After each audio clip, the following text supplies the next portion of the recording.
Hello and welcome to a WIFR Fastcast. After almost a year without a contract, RPS teachers will not hit the picket lines, agreeing to a contract with the district. Union members voted in favor to approve the agreement Sunday evening after reaching a tentative agreement February 13th. The battle between REA and RPS stemmed over several issues, including wages, retirement benefits, working conditions, and retroactive pay. Teachers voted to strike in late January, and RPS Superintendent Aaron Jarrett says elementary and middle schools would have been open. The District 205 board will need to approve that contract. REA President Claudia Marshall says, "We are happy that we are moving toward finalizing this new contract that we've put in countless hours working on. Our members and the Rockford community have stood with us through the whole process. We are extremely grateful to have been so supported in this work that will provide a good contract, not just for our teachers, but for our students." She also says this contract makes improvements in nearly every area within our school system and will help us continue building the strong public school system our students and the Rockford community deserve. The Belvedere School Board will discuss the future of Perry Elementary School tonight. District 100 leaders debated in 2024 whether to close the elementary school over shrinking student body, but voted to keep it open. Several parents and teachers expressed concerns about the emotional impact to students if they needed to change schools. WIFR's Nathaniel Langley will have the full story tonight. President Trump doubled down on plans to use other ways to pursue his tariff agenda, threatening any country with high tariffs that wants to play games with what he called a ridiculous Supreme Court decision. Over the weekend, the president announced he would be raising global tariffs to 15% using Section 122 of the Trade Act of 1974, but those can only remain in effect for 150 days. Trading partners around the world face new uncertainty. The European Union convened an emergency meeting amid the confusion. The EU delayed a vote Monday to ratify the trade agreement it struck with the U.S. and Scotland last year. President Trump is set to give his first State of the Union address Tuesday, and a new poll shows his approval rating with independents has hit a new low. A new CNN poll conducted by SSRS found just 32% of Americans say Trump has had the right priorities, while 68% said Trump hasn't paid enough attention to the country's most important problems. Trump's job approval rating among all adults remains at 36%. Illinois motorists saved some money last week as prices at the pump fell 6 cents to $3.01 per gallon. According to AAA, diesel prices also fell 10 cents to $3.69 per gallon. Rockford drivers also felt some relief with gas prices dropping a cent to $2.87 per gallon, but diesel prices went up to 10 cents to $3.68 per gallon. And welcome to our Moving In and Moving Out segment. It's our streaming series spotlighting the ever-changing business landscape here in the Rockford region. Each week, we'll introduce you to new businesses putting down roots in our community while also honoring the legacy of those closing their doors after years of service. It's about growth, change, and the stories behind the storefronts. You can join us here every Monday, and this week, we visited a new business in Mount Morris dedicated to table games of all kinds. It's called The Boardroom. TCG player. There's a new place in town where strategy, competition, and community come together. Trading card game player is what it stands for. The Boardroom has officially moved from Oregon to Mount Morris, bringing tabletop games, trading cards, and tournaments to the heart of the village.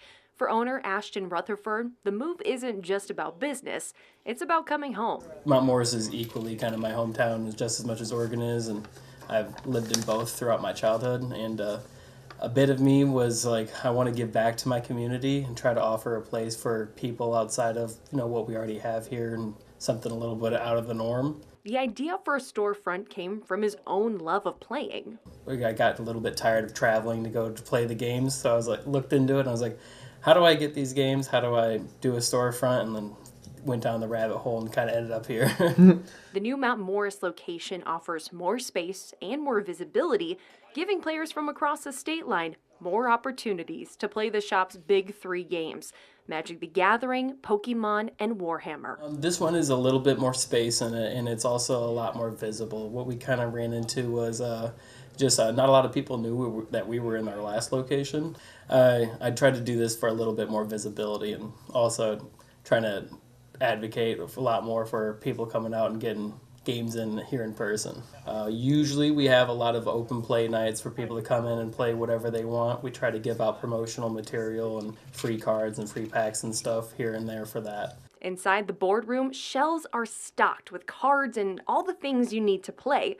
On weekends is when the competition heats up. Some days usually our Saturday and our Sundays and sometimes our Fridays, we'll try to do our bigger tournaments for more competitiveness. And those will usually get a pretty good showing for Magic and Pokemon. Actually, our Pokemon community is very surprising for how small our location is. We get quite a bit of turnout for that. That is not affected by skilled nodes and disruption. The Pokemon community is gaining attention. Rutherford says the shop hosts quarterly Pokemon Cup tournaments, drawing in highly competitive players, chasing championship points, and a shot at Worlds. We actually have a lot of pretty good, really competitive players in our community. I think we have some people in the top 250 in North America, which that's awesome to me. But while competition is welcome, inclusion is key. I've been really blessed with a community of gamers that we have. They're really open to new players. They'll let them borrow decks. We want to teach people. We want to get them involved. And usually what I'll try to do is have a cheaper entry point into a lot of the games that we have. I like to give out more free decks, let people borrow decks, do whatever I can to get people to try these games out. That comes out to $69.06. One of his favorite parts of hosting Pokemon tournaments is seeing families compete together. It's really heartwarming to see our really good adult players that have kids, and then you see how good their kids are. I've seen some of the kids put a pounding and beat on some adults with their decks, so that's pretty cool. The shop is also expanding into newer titles like One Piece card game and Riftbound, with plans to grow competitive play based on community interest.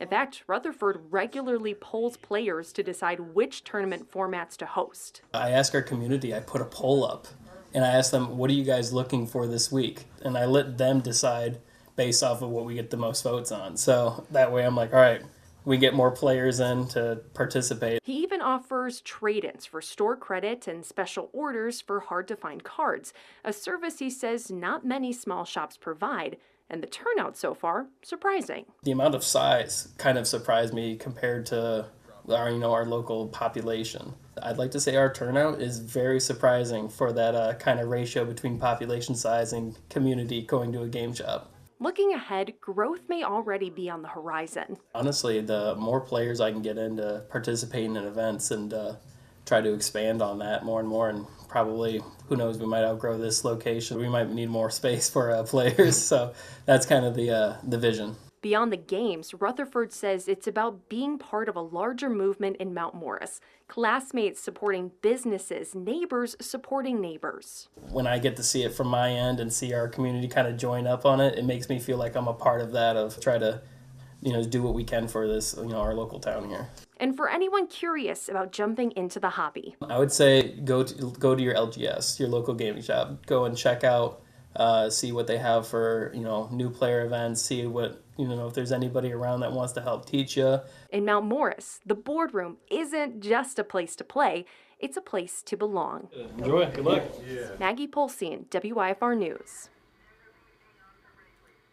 The boardroom is located at 103 South Wesley Avenue in Mount Morris, and it's open Wednesday through Sunday. Their daily hours are 5 to 10 p.m. Wednesdays and Thursdays. Friday, they're open from 3 to 12 at midnight there, and Saturday, they're from 11 a.m. to 12 a.m., and on Sundays, they're open from 11 a.m. to 5 p.m. And the star of this week's Adopt 815 series is 9-year-old dog Jordan Marie. The affectionate furry friend is up for adoption at Winnebago County Animal Services and is looking for a home to live out the rest of her golden years. Now let us introduce you to this golden girl. And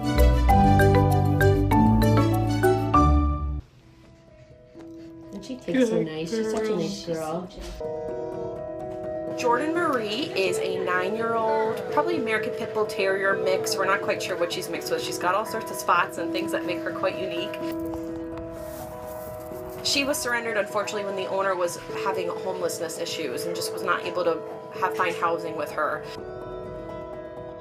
She is just the absolute sweetest. She's very, very affectionate and loves people, loves cuddles, loves to just be right up all in your business, getting all the attention and giving you kisses, but is a really well-mannered, easygoing gal.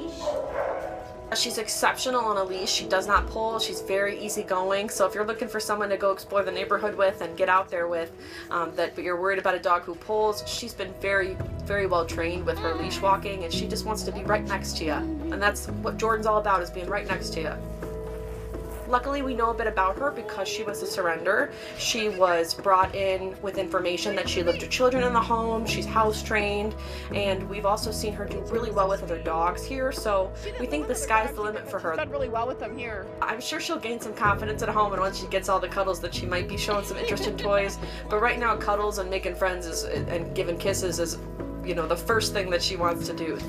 Good girl, good girl. Hi. You know, with seniors, I think they're great options for people who are looking for, you know, somebody to kind of watch the time go by with and relax with and things of that sort. She's still going to have her energetic moments and spunk up your life, but she's just a little bit more easier going to take on because you know what you're getting into. Hi, hello. I would say resilient, affectionate, and golden. Just a good senior girl. You're so pretty, ears.